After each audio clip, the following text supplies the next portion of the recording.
بندہ مومن اللہ کا بندہ ہے، رسول کائنات صلی اللہ تعالیٰ علیہ وسلم کا غلام ہے۔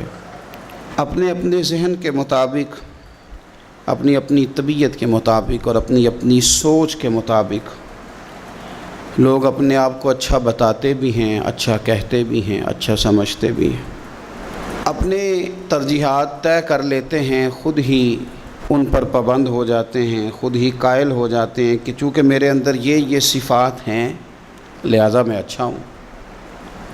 کچھ لوگوں کا یہ کہنا ہوتا ہے کہ رزق چونکہ حلال کماتا ہوں لہٰذا بہت ہی اچھا ہوں، ماں باپ چونکہ میرے مجھ سے خوش ہیں لہٰذا بہت ہی اچھا ہوں۔ 5 نمازیں پڑھنے والا بھی اپنی تئیں اپنے آپ کو مطمئن کر لیتا ہے کہ شاید میں سب سے اچھا ہوں۔ تو مختلف قسم کی چیزیں لوگ بنا کر کے اپنے آپ کو اچھا گردانتے ہیں، اچھا کہتے ہیں۔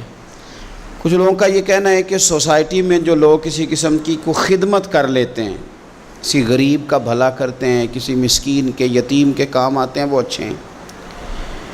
سب سے زیادہ بہتر یہ نہیں کہ اللہ کے قرآن سے پوچھ لیا جائے اچھا کون ہے،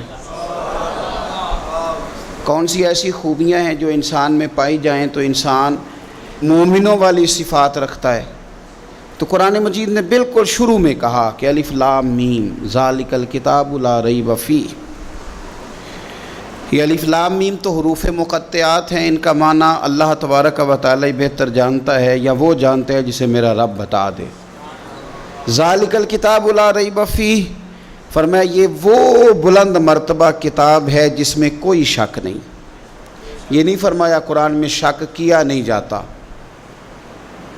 قرآن پاک میں شک ہے نہیں۔ اگر کوئی شک کرتا ہے تو اس کے دماغ میں شک ہے، اس کے ذہن میں شک ہے، اس کے باطن کے اندر فطور ہے۔ قرآن میں شک نہیں۔ ھدی للمتقین، قرآن ہدایت ہے پرہیزگاروں کے لیے۔ ویسے تو قرآن مجید ھدی للناس ہے، تمام لوگوں کے لیے ہدایت ہے، پر قرآن سے صحیح ہدایت اخذ وہ لوگ کرتے ہیں، حاصل وہ لوگ کرتے ہیں جو پرہیزگار ہیں، اللہ سے ڈرنے والے، تقوی اختیار کرنے والے، متشابہات سے بچنے والے۔ جہاں جانے کا اللہ نے حکم دیا ہے وہاں جاتے ہیں، اور جہاں جانے سے مالک نے روک دیا ہے وہاں سے رک جاتے ہیں۔ وہ حقیقی نفع لیتے ہیں۔ وہ کون ہیں؟ تو اللہ فرماتے ہیں وہ لوگ ہیں الذین یؤمنون بالغیب، یہ وہ لوگ ہیں جو غیب پر ایمان لاتے ہیں۔ غیب کیا ہے؟ غیب کی تعریف ہے کہ وہ چیز جو حواس خمسہ سے بھی معلوم نہ ہو اور عقل سے بھی ماوراء ہو، اسے غیب کہتے ہیں۔ مومن غیب پر ایمان لاتا ہے۔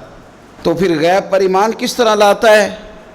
وہ غیب پر ایمان اس طرح لاتا ہے کہ وہ عقل سے تو معلوم نہیں کر سکتا تھا، حواس خمسہ سے تو معلوم نہیں ہو سکتا تھا، لیکن مدینے والے محبوب نے اسے بتا دیا ہے۔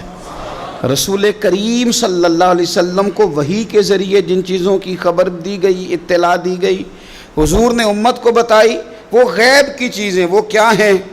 قبر، حشر، قیامت، جنت، دوزخ، فرشتے، یہ ساری چیزیں غیب ہیں۔ مومن ان پر ایمان لاتے ہیں اور ایمان کامل رکھتے ہیں اور یقین رکھتے ہیں، اور یہ یقین مومن کی اخلاقی پوزیشن کو بلند کر دیتا ہے۔ جب اسے پتہ ہوتا ہے کہ قبر میں جاؤں گا، حساب کتاب ہوگا، تو زندگی محتاط گزارتا ہے۔ جب ایمان کامل رکھتا ہے، قیامت کے دن اللہ کے حضور کھڑا کیا جاؤں گا، تو پھر وہ اس دن سے ڈرتا ہے۔ وَلِمَنْ خَافَ مَقَامَ رَبِّهِ جَنَّتَانِ، اور پھر جو ڈرتا ہے رب کہتا ہے میں اسے 2 جنتیں عطا کروں گا، اسے 2 جنتیں دی جائیں۔ تو پہلی ان کی صفت مومن کی، وہ غیب پر ایمان رکھتا ہے۔ یہ میں نے بھی دیکھنا ہے، آپ نے بھی دیکھنا ہے، وحی پر ایمان کتنا ہے۔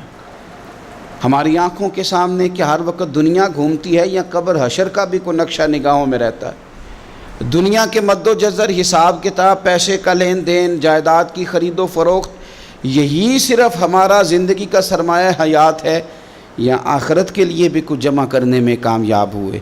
یؤمنون بالغیب کی عملی صورت بھی کوئی ہماری زندگی میں ہے؟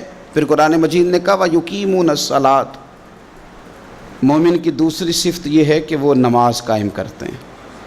نماز قائم کرنے کا معنی ہر مفسر نے یہی لکھا